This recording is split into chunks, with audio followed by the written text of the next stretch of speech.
Well, yesterday we drove nearly 400 miles from Brittany down to the Perigord area of France, which is near Beynac, and to another HPB property here in Constant. Well, it's all part of the Perigord area, which is divided into 4 parts, more of that later maybe, but it's all gentle, rolling, fabulous countryside. And in late September now, the first of the autumn colours are just emerging. Traditional architecture design is similar to this, all with this wonderfully soft yellow stone and distinct roofs. More on site later. Unfortunately, there's a fence between us. The dogs are actually friendlier than they sound. It's very much a rural area, and there are several properties well set back in really quite magnificent grounds, and most with really great views. Some need more renovation than others. This looks quite modern. It's been raining for a little bit and we're a bit damp. There's an interesting aspect here of an old barn with a new window, and the old stonework, the yellow stonework clearly visible under and clearly occupied. A couple of cars in an oversized garage along with a bit of old farming equipment.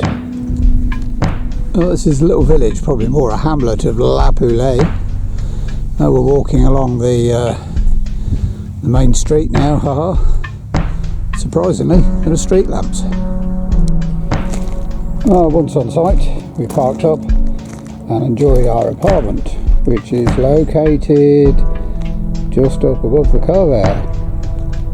It's called Sauterne, not that we're drinking the wine.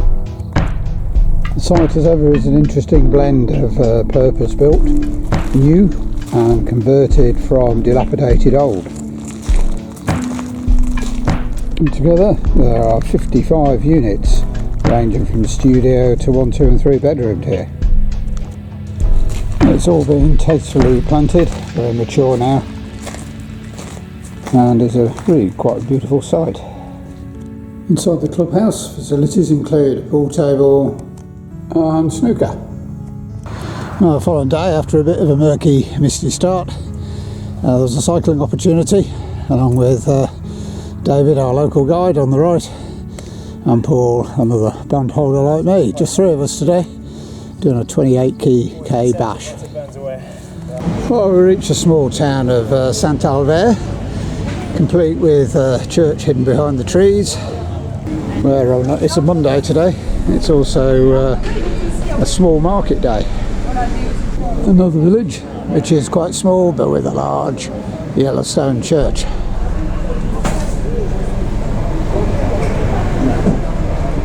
Complete with a few old winding streets. Lovely architecture as well. Well, of course, the one thing I can't do is film whilst I'm riding. But these are the site bikes, which I've got to hire it for the week. But it's not bad quality.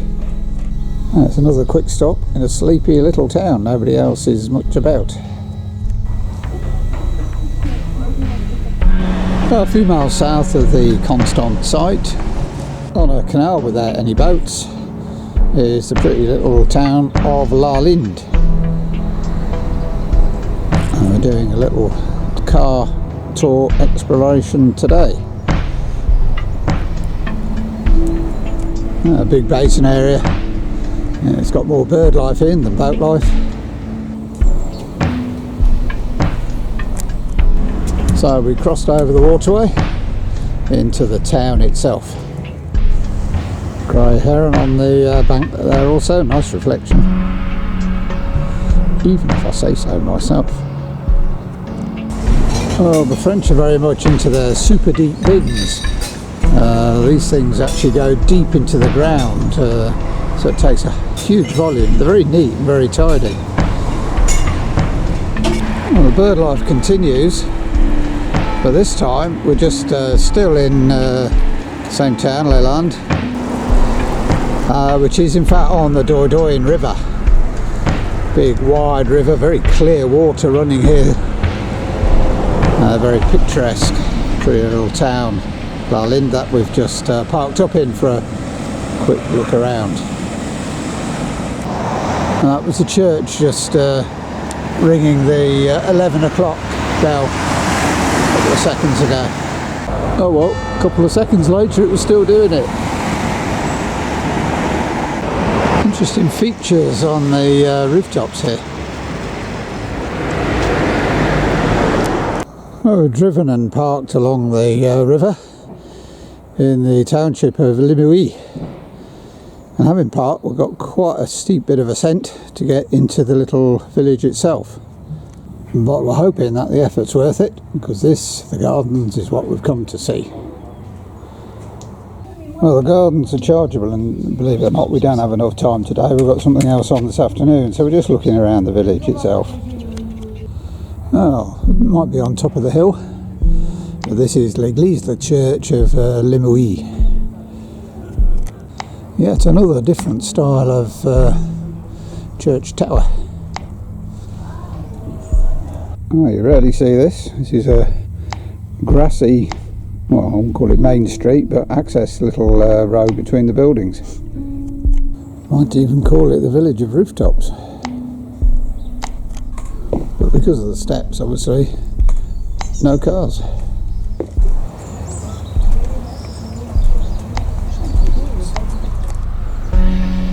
Well, it's a very ancient village, and in the past the community lived up here and farmed the nearby land. There's a lot of properties for sale, we've noticed, of Andra here at the moment. In the Middle Ages, the houses that were built were all separated by these little narrow passages called andrones, which in fact were sewers. It's where the sewer was discharged to, down into the drains beneath. It's a bit cleaner and fresher today though. Well, the ancient village is actually at the confluence of two rivers, Dordogne here being the main one, but the two arch bridges enabling road access from the other side. There's the first river, a minor one whose name I've forgotten already, and the main Dordogne on the other side here. Well, by the afternoon we set out on foot, doing a walk with David, just the two of us actually, of all the bondholders here, and this is the Chapeau de la Rousse, I think. There's also plenty of wild cyclamen growing along the hedgerows and on the banks at this time of year. Well, the walk brought us down to the Chateau de Saint-Maurice. We believe that's the right description of it, which happens to be immediately adjacent to the church and the cemetery. Well, we're on another cycle ride today, and we've cycled through to the little village of Saint-Georges de Montclard, and we're here at the old market hall, where there's been a regular monthly market since 1945, though this was built way back centuries before that. Absolutely wonderful roof timbers here, complete with an old castle,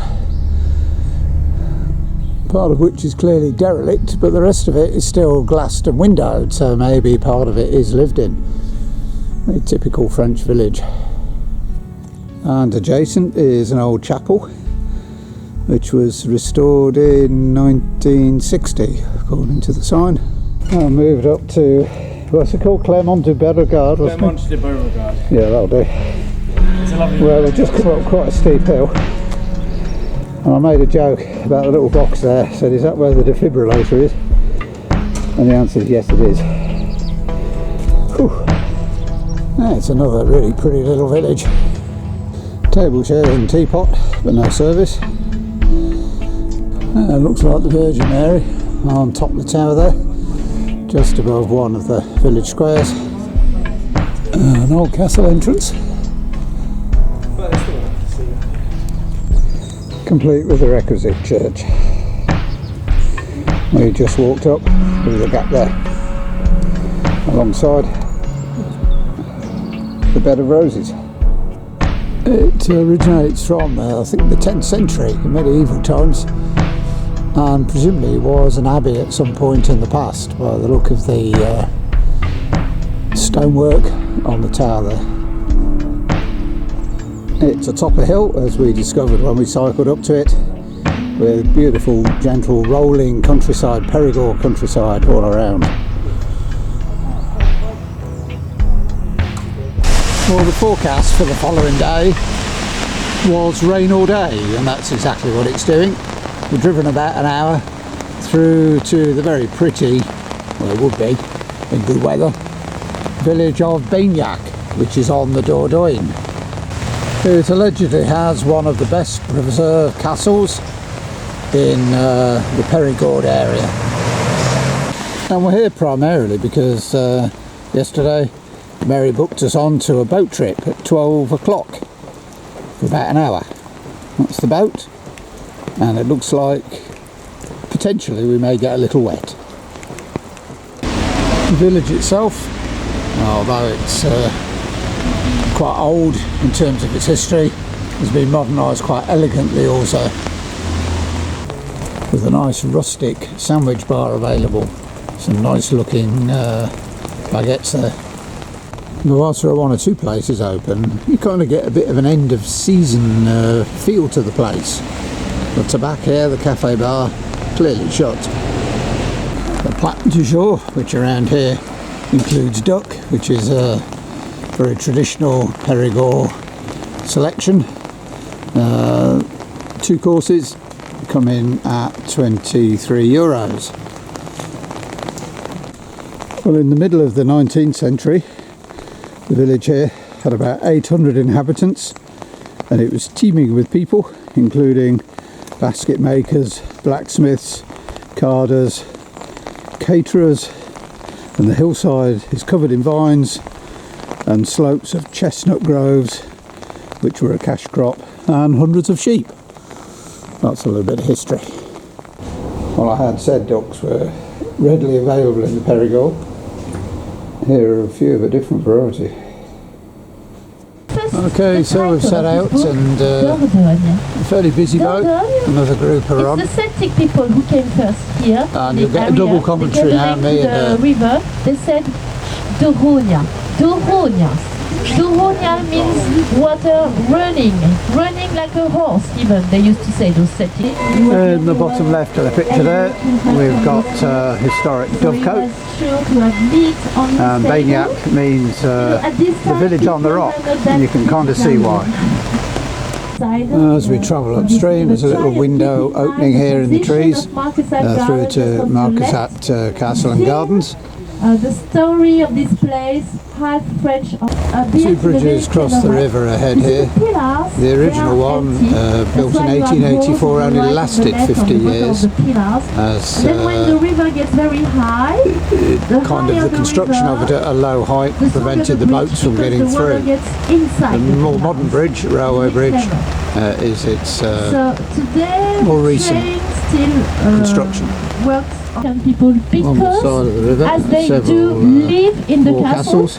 It's one of the best maintained castles in all the valley of the Dordogne. As you can see, they do it very respectful of building here with those cross there. So on the return view, a different aspect of Beynac Castle. Occitan language. Lionheart.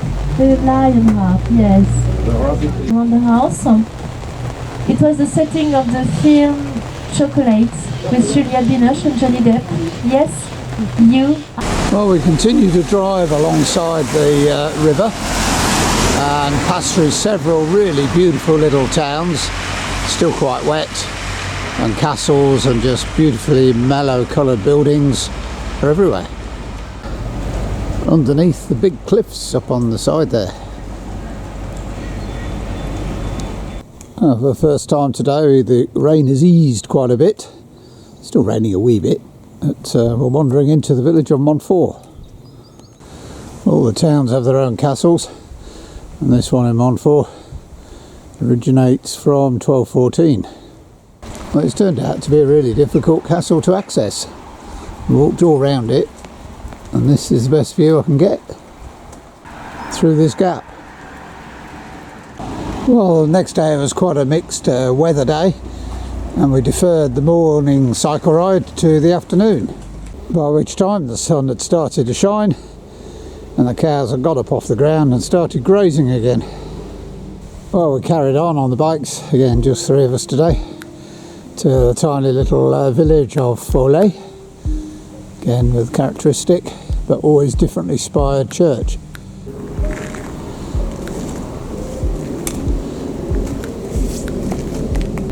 Well, after several thousand kilometres, we've returned to the port of St Malo on the north coast of France, ready to set sail across the English Channel and return to Portsmouth. It's about a 7 or 8 hour daytime crossing, and with a fair wind and calm seas we might even get to see some of the Channel Islands, Guernsey, Guernsey, etc., which were scheduled to pass en route. Well, as we set sail, we've lost the sunshine, a little bit cloudy and overcast, but then we're right at the end of September. Nip in the air and a nice view over the French coastline.